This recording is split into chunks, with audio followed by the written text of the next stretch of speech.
Like, and you see things like the white party would be there, and then they have a little baby like in a sandwich, like they're hugging him from the front and the back and stuff. Baby is absolutely one of the best human beings in the planet, right?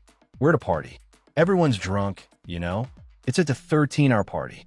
People drink a lot of alcohol. It's 100 people at the party. We in the middle of 100 people. There's nothing weird we could be doing in a party, right?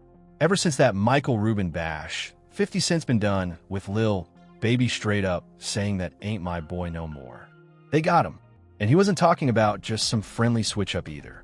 This came after a viral clip of Lil Baby flexing his brand new thigh. Tattoos while rocking a tank top and a pink belt. Yeah, 2__. Music, the internet went wild over it. People are clowning him hard, saying getting your first ink on your thighs when your whole upper body is still blank is straight up bizarre. But here's where 50 takes it way deeper. He's claiming Baby hasn't been the same since that famous Michael Rubin white party in the Hamptons. The one where Baby got hugged from behind on camera. According to 50, this isn't about tattoos or questionable outfits. This is a full-blown humiliation ritual that certain rappers go through to keep their fame alive and stay sitting at the top. 50 Cent is trying to separate himself from the industry like he doesn't have to party with them. You guys have to understand they had a party with me with men walking around with their but cheeks out like Keke Palmer. Now it's got people asking what really went down at that white party. And who exactly is Michael Rubin? This billionaire who seems weirdly obsessed with having young rappers in his circle. Mike, man, I'm gonna come hug you right now. I'm coming to hug you. Big hug. Get everyone to love each other. So, here's the setup. Lil Baby's trending again for all the wrong reasons. He just dropped some fresh ink. But the plot twist, this is his first tattoo ever, and he decided to stamp it on his thighs. I hear that you say that you don't have any tattoos at all. Nope. That was really my only reason, like from being younger, like I don't want no tattoos. I know I'm going to have something to do when I get older. Yes, sir. With my money, and I don't want to be like a thug. Crazy thing is Baby's always been clear in interviews that he'd never get tatted at all. Fast forward to 2025, and he's got 90s on one thigh and Baby on the other. He even posted IG pics with a caption back in that mode, rocking shorts, so everyone could catch a full view of the new ink. Lil Baby's fresh ink didn't stop with just the thigh tats. He's also rocking a big CBFW piece running down the side of his lower left leg. He first dropped that one on Instagram back on July 4th. But trust me, fans had plenty to say. Comments were flooding in like humiliation ritual. And I'm sorry, you let them get to you. Let this __ do this. We're gonna let Lil Baby come out here in his booty cushy shorts and just pop out with his hand his mother's slit. And just, yeah, that's just what we doing. The industry got a hold on my boy. Lay off them shorts. But it didn't end there, because then came the video that sent the internet into overdrive. Baby hit the stage in those same shorts, a tank top. And yes, that pink belt again. And he kept tugging those shorts up just to flash the new thigh ink to the crowd. When you check the comments, a lot of folks are saying the same thing. 50 Cent was right all along ever since that infamous all-white party at Michael Rubin's spot. Baby's just been different. One person straight up wrote, Michael Rubin already showed y'all that Lil Baby was his boy. Why are y'all acting surprised? Another dropped bunny hops and hugs from the back from a white little guy with money. Okay, this generation lost. So now the big question is what really went down at that party, and why was 50 out here warning Baby about staying too close to Rubin? Here's the timeline. Back in 2023, Rubin threw one of his super exclusive white parties in the Hamptons with a guest list stacked with names like Jay-Z, Beyonce, Tom Brady, Kim Kardashian, and yep, Lil Baby. That's when a certain photo exploded online. Baby stuck in a hug sandwich between Rubin and NBA star Kyle Kuzma. 50 saw it and wasted no time. He posted that pic on his IG with the caption, since we had 5 girls. She'd be like, up, all y'all get in the shower. Mike, man, Mike, I'm gonna come hug you right now. I'm coming hug you. Big hug. Get everyone to love each other. Now, the mother did it though. See this? The mother did it. 50 Cent didn't hold back when he saw that now infamous pic. He posted it with the caption, see, this is why I don't go to no party, Puffy. And them at, the F is going on here. And he doubled down with, get the F off my young man. But it didn't stop there. Another shot from that same night went viral, showing Michael Rubin hugging Lil Baby from behind. That's why I don't be going to the puffy parts. You from the front and the back of this. __, talking about, look, if you into that, I'm fine with it. I'm just saying my mother. And to make it even wilder, Baby himself later posted a video of him and Rubin on a private jet laughing and cracking jokes about those pictures. That's when 50 made it clear. This is exactly why you'll never catch him at those industry parties now. Some fans thought 50 was just trolling, but plenty of people have been side-eyeing these exclusive parties for years. A no funny weird thing. I'm dapping Cuzman up and Mike happy to see me. He run up on me, right? I got 10 other pictures. We down there. We start damn there. Bam. I'm telling his ass, Mike, I slam your eye, break your neck in this, but we play like that. They white. So they don't really understand how I understand. Like even when the picture came out before it went viral, I told them like, Mike, I can't have pictures like that. Even though me and you playing, bro, it's 100 people at the party. We in the middle of 100 people. There's nothing weird we could be doing in a party, right? With all these people watching us. But literally when that picture came out, I literally made Mike Rubin go to his security camera in his house, go to the footage and get the whole time. But I ain't even gonna post internet. I'm just like, you feel me? Like, I ain't even trying to make it into this and make it into that. Like, man, just keep on going cuz that's kind of like how I be doing. But some like all that type that really bother me. They say it's giving secret initiation vibes like some strange test young rappers got to pass to level up in the game. And clearly all that chatter got under Baby's skin because he fired back warning folks not to play with his name. A lot of people don't know you and Michael Ruby. Like people know y'all have a yeah. They won't never know that. You know what I'm saying? Like people think like you care to talk about it for a second. Like baby you run with Mike. Cause whether they'll think like, oh baby Mike Rubin. A billionaire like I don't give what nobody got. You know what I'm saying? Whether he had a billionaire, whether he was a millionaire, whether I had more than. But he's been a great influence. A super great influence. And that's the part that people wouldn't see. And that's the part people wouldn't see. And that's the part like, I probably wouldn't even be able to bring people up on that speed. And what I mean, somebody that is like, just like you, for instance, like, man, we got a great relationship. When he pulled up to Lil Yachty's podcast, Baby admitted those memes and jokes about him, and Rubin bothered him so much that he actually asked Rubin for the party security footage just so he could prove nothing shady went down. But here's the twist. Baby never released the full footage. And don't get it twisted. Baby wasn't mad at Rubin. In fact, he called Rubin a great influence in his life, though he couldn't exactly explain how Rubin had influenced him. He is absolutely one of the best human beings in the planet. He's just such a great human being, and like I love his work ethic, and also like when you hear his story, and I don't know anything about music. So when I met him the first time I'm with Drake in the Bahamas in 2020, and he's telling me his story about, he was in jail a couple years earlier. He never raped, and now he's got this great, kind of music career. Like you just want to root for the guy. And I'll tell you something, I've never actually said this before. The stuff of the drunk was the most ridiculous thing in the world, right? We're at a party. Everyone's drunk. It's a 13-hour party. People drink a lot of alcohol. Someone captures a picture of me jumping on his back for 1 second and says, oh, there's something suspect about it. This just drunken guys. By the way, before comics, we've all done it. Like, let's keep it real. By the way, you love WW. You've done more than anybody. He's rolled around with people in there. Skeebies. Exactly. By the way, I haven't gone there. But, the thing that actually killed me about that is it actually hurt his career, last year, and I felt like I've always wanted to help people make on a good bill back. He's crushing, and I was just with him with Tra and him in London.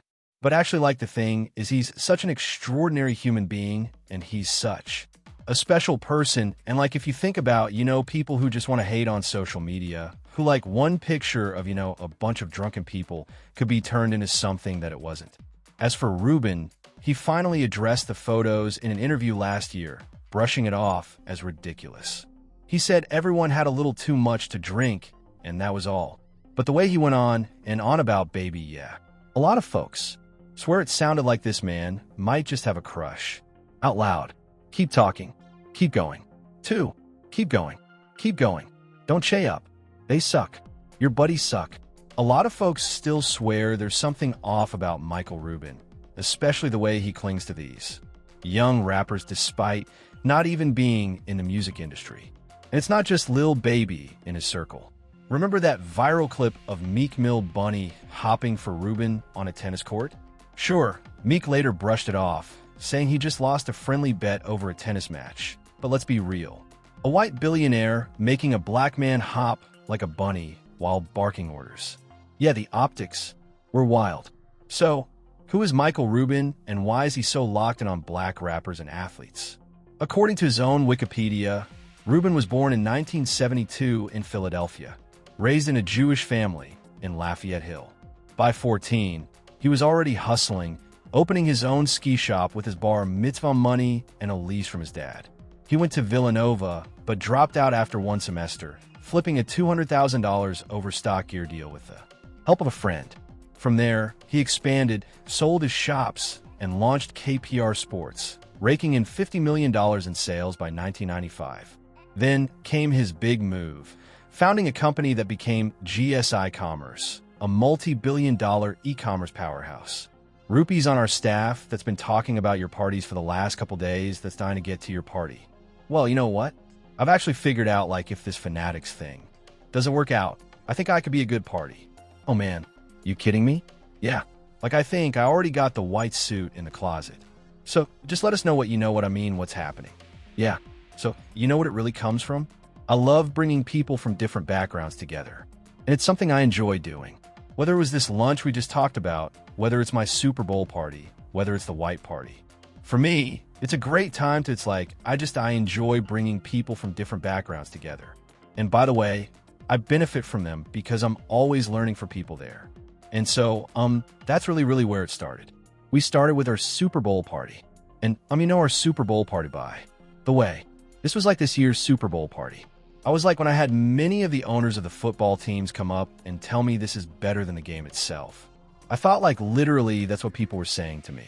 Yeah, look, I think what we like to do is bring the right people together in a room and then great things happen. Today, Rubin runs Fanatics Inc., the official licensed sportswear supplier for the NBA, NFL, MLB, NASCAR, Formula One, and WWE. Forbes says that by mid-2025, his net worth hit a staggering $10. $6 billion. Sounds like a self-made mogul, right? But here's where it turns sketchy. A lot of people believe Rubin's rise has less to do with pure business genius and more to do with who he knows. And when you actually watch him speak, the man's got zero charisma. Plus, people can't stop pointing out how cold and soulless his eyes look. His whole vibe feels off. And the strangest part, the way rappers and athletes seem desperate to orbit around him. Which brings us to something very interesting about Rubin's all-white party. Here's where things get even weirder. Michael Rubin's annual all-white party isn't just some flashy Hamptons get-together. People online swear it's basically a secret networking club for the rich and connected. It may be something more. The guest list. Straight up billionaire meets celebrity fantasy draft. Jay-Z, Beyonce, Kim Kardashian, Tom Brady, Drake, Lil Baby, Meek Mill, James Harden, Odell Beckham Jr., Kevin Hart. The kind of room where one handshake could flip your whole career overnight. But that's exactly why so many people think these parties aren't just for fun. Some fans claim it's where unspoken deals go down and where rappers and athletes prove they're willing to play along if they want the big brand deals, media coverage, and endless invites to elite spaces. And the photos, man, they always seem just a little too staged. The hugs, the awkward body language, the moments that look more like power plays than friendly snaps. Everybody's like, oh, he keeps talking about people wearing dresses. No, it's not that weird. It's not like that. Look at it from a different way. Look at it.